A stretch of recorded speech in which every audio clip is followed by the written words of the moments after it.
Pedro Francisco, um português que apareceu no porto de City Point, Virgínia, ainda quando criança, deixado por um navio apenas ancorou para abandoná-lo ali e depois zarpou, deixando para trás além deste menino uma história inexplicada de sequestro. Única coisa que se sabia desta criança era que ela falava português e havia sido trazida de Portugal, além de possuir uma estatura muito acima da média.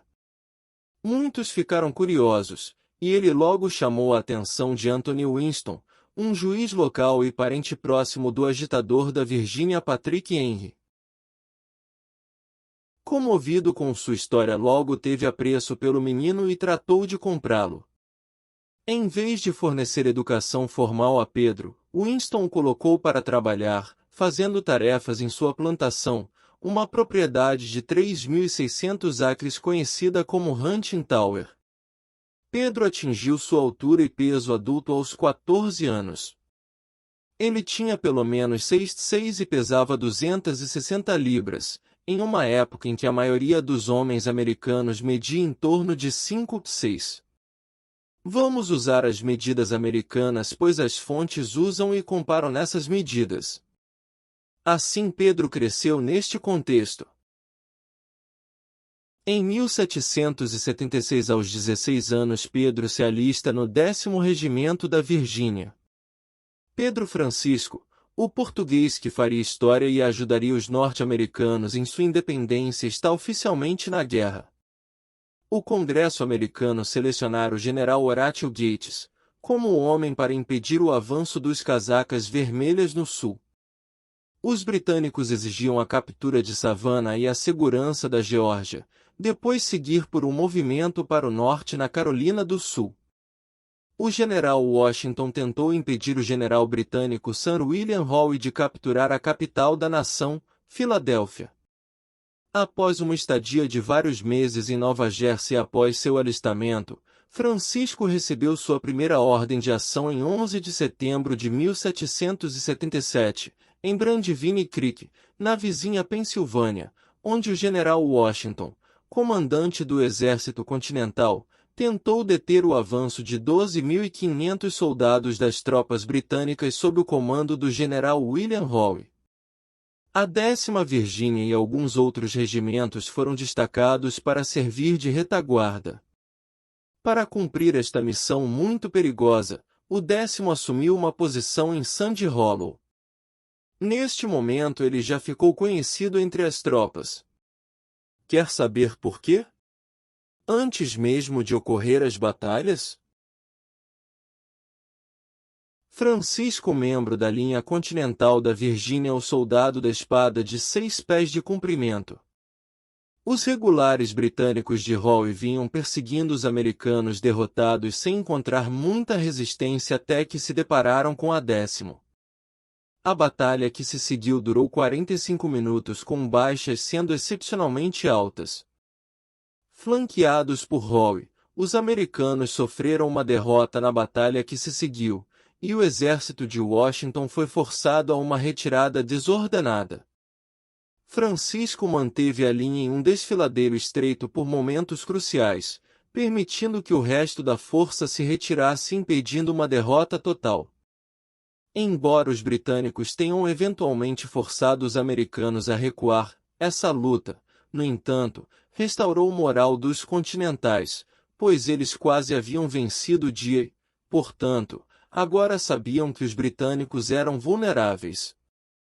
2 desses americanos que ficaram feridos foram o jovem Marquês de Lafayette, que se distinguiu nesse combate, e o soldado Pedro Francisco. Ambos os homens foram tratados por alguns quaquers na Pensilvânia. O fato é que, o soldado Pedro Francisco e o Marquês de Lafayette se tornaram amigos neste evento em que, juntos lutaram na retaguarda.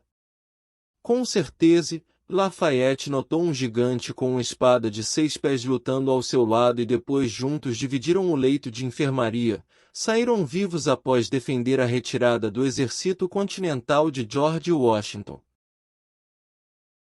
Francisco já estava em ação novamente em 4 de outubro de 1777, depois de se juntar ao seu regimento a tempo da Batalha de Germantow, 5 milhas ao norte de Filadélfia.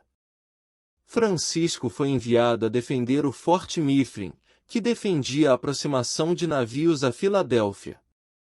Bom, portugueses são bons em defender fortes. Mas Agão, Gil dentre outros que o digam. Os britânicos já haviam capturado a capital dos americanos, a cidade de Filadélfia em 1777, mas o abastecimento da cidade exigia acesso ao Oceano Atlântico, por meio do rio Delaware. 2 fortes americanos, Mercer e Mifflin, comandavam o rio abaixo da cidade, e os americanos estavam no controle deles. Após perderem a capital, investiram em estrangular o abastecimento.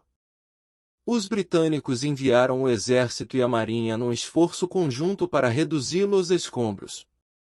O ataque britânico a este forte Mifflin, no entanto, foi um dos mais ferozes da guerra. A Marinha Real reduziu o forte de terra e madeira a ruínas, mas demorou de 15 de outubro a 16 de novembro, um mês inteiro. Durante esse tempo, a guarnição de 450 homens infligiu danos horríveis em seus atacantes. Sob forte bombardeio, um incêndio irrompeu perto da polpa do Augusta, que logo se espalhou por todo o navio. O HMS Augusta, 64 canhões, e o HMS Merlin, 16 canhões, encalharam e foram destruídos. Os britânicos pressionaram o ataque e em meados de novembro reduziram o forte a escombros. Os americanos perderam cerca de 250 homens.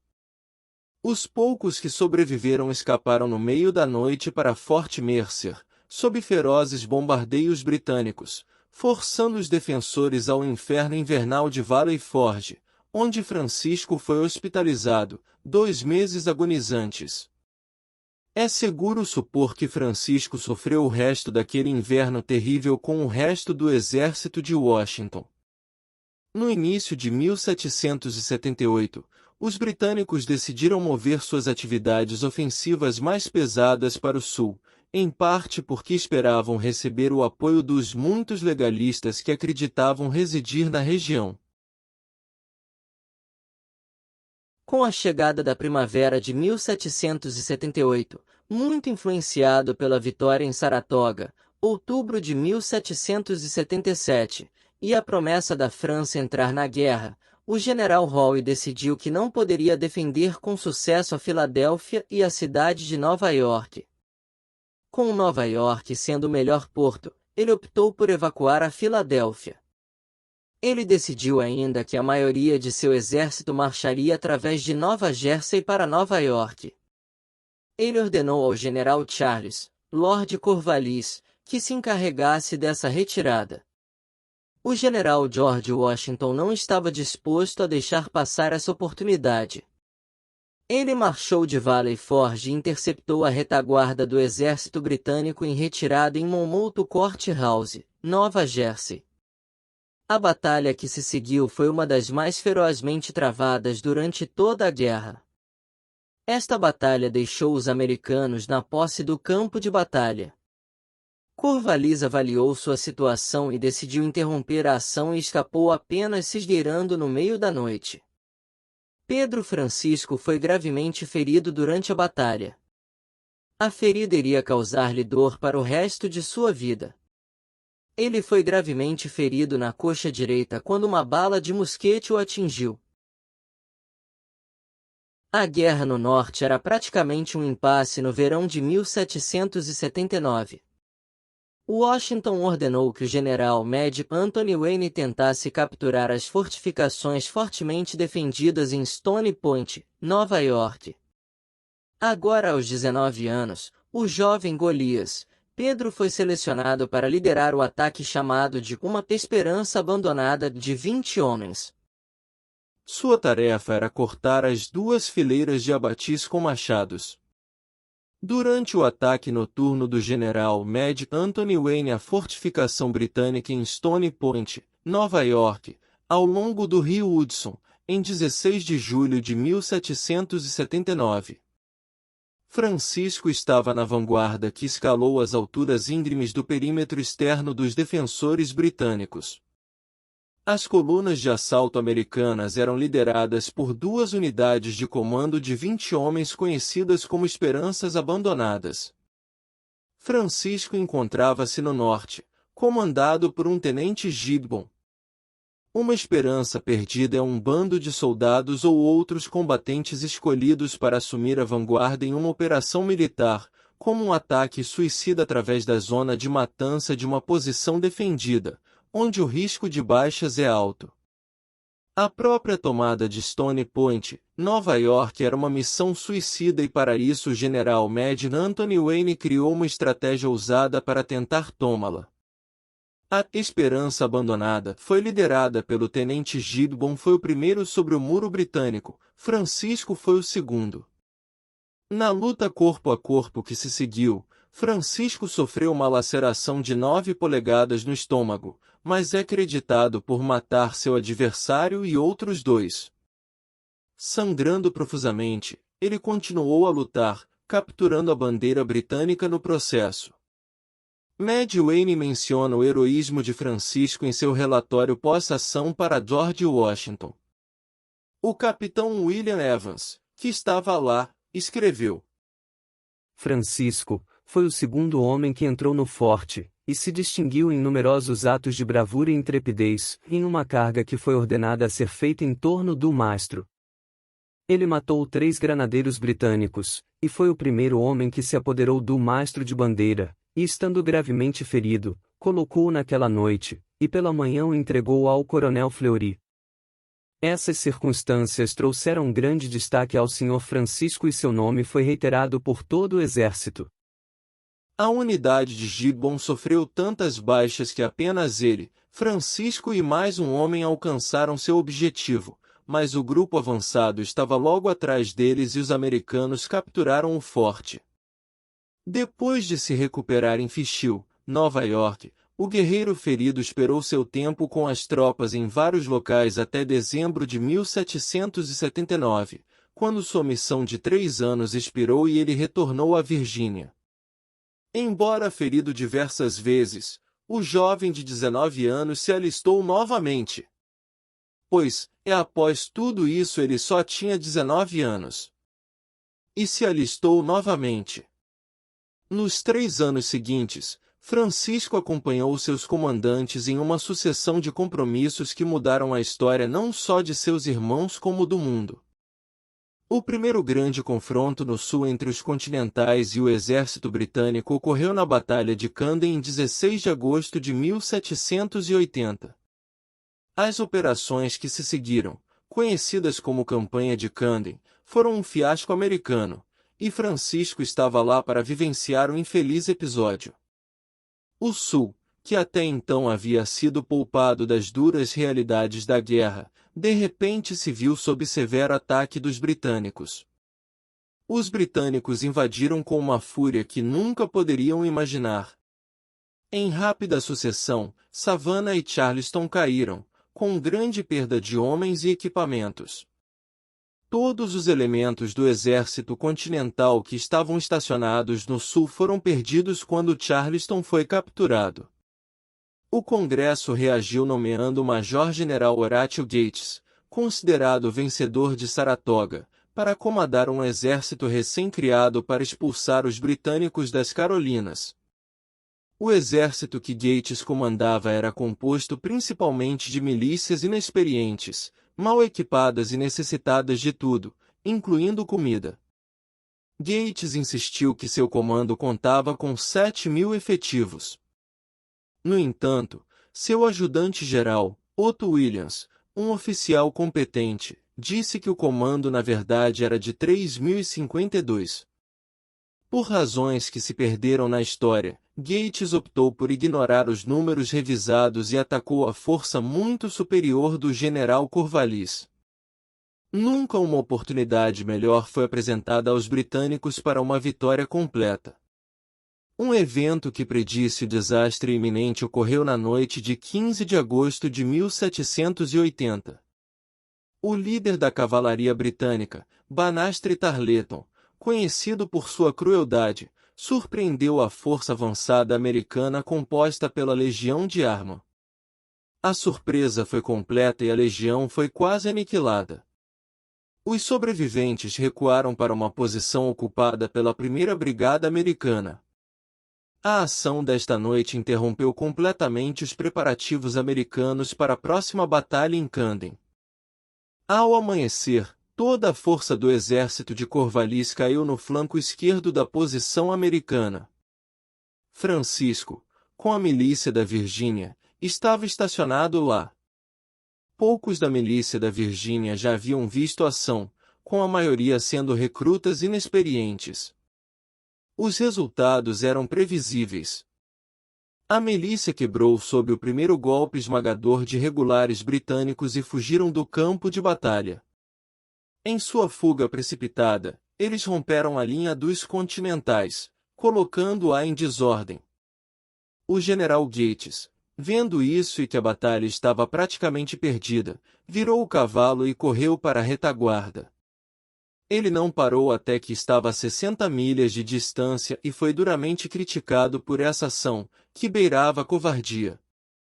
Enquanto o general Gates corria para bem longe, Francisco e um punhado de veteranos tentavam manter a ordem exercendo a liderança, contando com a experiência e demonstrando na prática em combate, mas sem sucesso. A situação era desesperadora. A derrota chegou.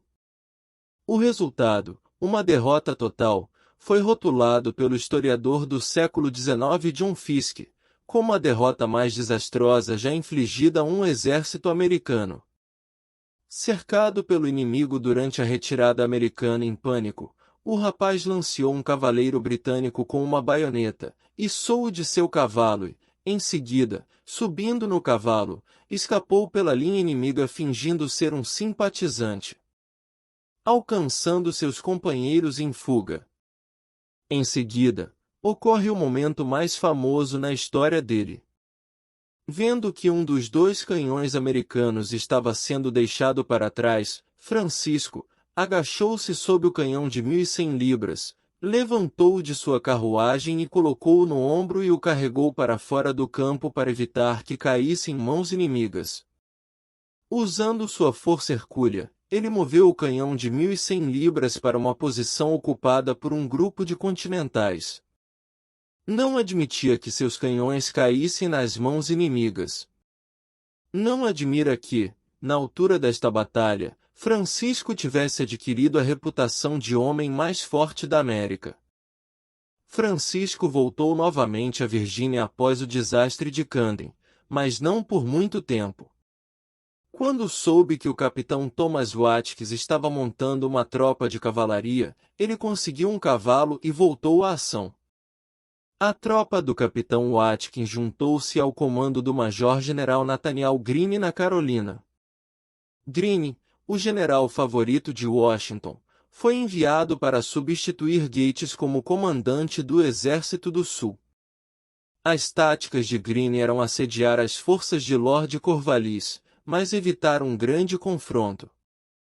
Greene designou a tropa de Watkins para o regimento de dragões leves do coronel William Washington. O coronel Washington era primo de George Washington. Cornwallis estava encontrando forte resistência no sul. Em Coppens, ele perdeu a maior parte de sua cavalaria, sob o comando de Banastre Tarleton. A cavalaria do coronel William Washington, incluindo Francisco, desempenhou um papel importante no resultado em Coppens. Com Cornwallis assim enfraquecido, e a maior parte de sua cavalaria destruída, o general Greene decidiu se levantar e lutar. Ele escolheu um bom terreno e esperou. Os continentais estavam agora sob o comando de Nathanael Greene. As ações de Greene no sul foram fundamentais para levar a guerra a uma conclusão vitoriosa. Foi em Guilford Courthouse, onde Francisco, mais uma vez, deu uma performance surpreendente. O general Greene optou por usar as táticas bem-sucedidas empregadas pelo general Daniel Morgan em Coppens. Ele implantou 2 brigadas da milícia da Carolina do Norte em sua linha de frente. Suas ordens eram para desferir 2 rajadas bem direcionadas e depois recuar. A segunda fila, a 300 metros atrás, consistia em 2 brigadas da Virgínia. Suas ordens eram infligir o máximo de punição possível aos britânicos atacantes e depois recuar. Sua terceira e última linha foram seus continentais. Para proteger seus flancos, Greene estacionou o regimento de Delaware dos Continentais no flanco direito com o coronel William Washington Light Dragoons, incluindo Francisco. No início da tarde, Lord Cornwallis colocou todo o seu exército na linha de batalha e começou o ataque. A primeira e a segunda linhas americanas tiveram um bom desempenho e cumpriram as ordens. Eles infligiram grandes danos aos atacantes britânicos. Os britânicos então reformaram e dirigiram direto para o centro americano. Em um momento crítico, os dragões de William Washington atacaram o flanco britânico. O efeito sobre os britânicos foi terrível. Os dragões de Washington estavam entre eles golpeando com seus sabres. Francisco é creditado com o despacho de 11 granadeiros sozinho. Benson J. Lawson, um dos primeiros historiadores, escreveu que um soldado de infantaria britânico prendeu a perna de Francisco em seu cavalo com uma baioneta. Francisco fez o agressor sacar a baioneta. Depois, com uma força terrível, derrubou a espada e arrancou a cabeça do pobre dos ombros. Enquanto Cornwallis se recuperava do ataque, William Washington viu outra oportunidade e lançou outra carga, desta vez na esperança de capturar o próprio Cornwallis. A infantaria britânica os expulsou com grande perda. Quando as tropas britânicas capturaram a fortaleza do rio em Stone Point, Nova York, em 1779. Pela segunda vez naquele dia Francisco foi ferido. Outra baioneta foi enfiada em sua perna e rasgada até o quadril. Sangrando profundamente, ele virou o cavalo e recuou para a segurança, onde desmaiou devido ao ferimento e caiu do cavalo. Francisco jazia no campo, sangrando até a morte, quando um quaquer chamado Robinson, que procurava os feridos no campo, o encontrou quase morto. Ele o levou de volta para sua fazenda, onde ele finalmente se recuperou. Seus esforços hercúleos em Guilford Courthouse não passaram despercebidos. O coronel Washington instou a aceitar uma comissão. Tecnicamente, a Batalha de Guilford Courthouse foi uma vitória britânica. Os soldados de Greene recuaram após uma disputa árdua, mas foi uma vitória de pirro. As perdas sofridas pelos britânicos foram tão graves que seu exército foi efetivamente destruído. Enquanto os rebeldes americanos não sofreram baixas significativas. Escreveu mais tarde: os americanos lutaram como demônios no que foi uma das batalhas mais sangrentas da guerra. Tendo sofrido 5 ferimentos pela causa de seu país, Francisco poderia facilmente ter sido dispensado de mais serviços nesta data tardia da guerra, mas sua carreira militar ainda não havia terminado, embora ele pensasse que sim. Se invadir o aparentemente inexpugnável Stone Point na frente da Esperança abandonada, carregar um canhão de 1.100 libras em seu ombro largo no meio de um campo de batalha e matar 11 casacas vermelhas com uma espada de 1,5 metros em uma batalha não fosse suficiente, havia mais aventura à espera do Francisco. A batalha onde ele é mais conhecido nos Estados Unidos ainda não aconteceu. Francisco concordou que, em sua jornada de volta para casa, ele manteria o controle sobre os movimentos de tropas do infame Banastre Tarleton, que estava causando estragos nas forças americanas na Virgínia, com sua unidade de cavalaria especial. Ele se ofereceu como um batedor, para monitorar as operações de Banastre Tarleton e seus cavaleiros na Virgínia. Enquanto estava em uma missão, Pedro parou na pousada de um Bem-Ward. Peter retirou-se para um bosque próximo para se recuperar de sua excursão. Depois de alguns minutos, 2 dos cavaleiros de Tarleton se aproximaram dele dando-lhe voz de prisão. Ele ergueu o mosquete vazio, de lado, num gesto de rendição. Quando um dos cavaleiros estendeu a mão para pegá-lo, ele a girou, com toda a força, derrubando o cavaleiro de sua sela e, em uma fração de segundo, enfiou sua baioneta no outro cavaleiro. Ele então pegou uma das espadas do cavaleiro, montou em seu cavalo e partiu a galope.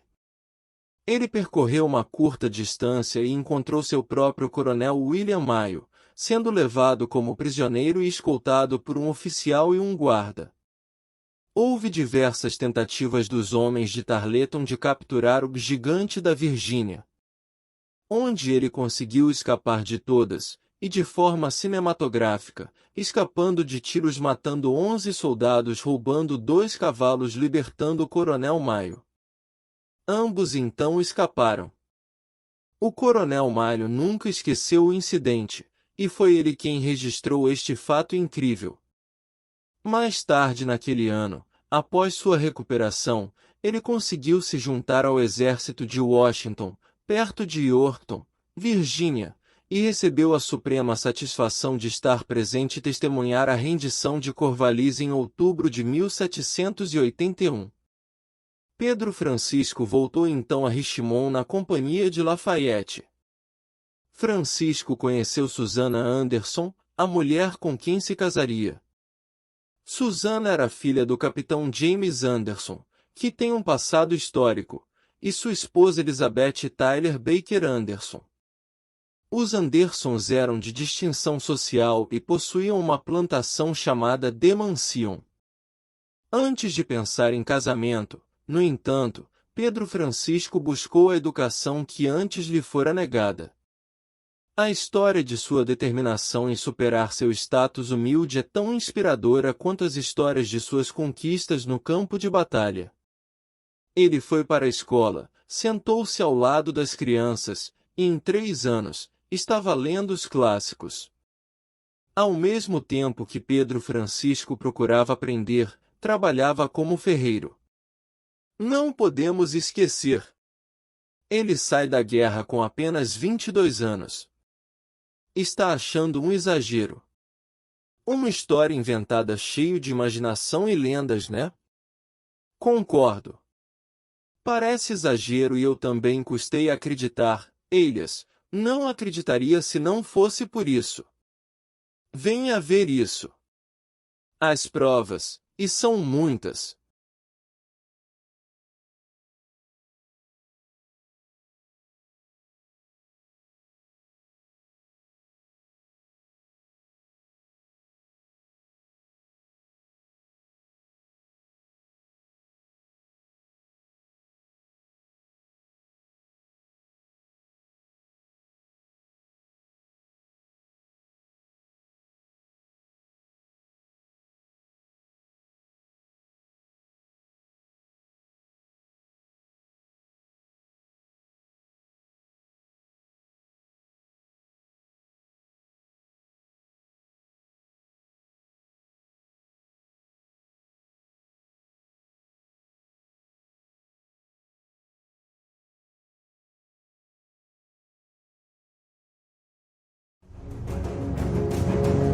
O descobrimento de Portugal.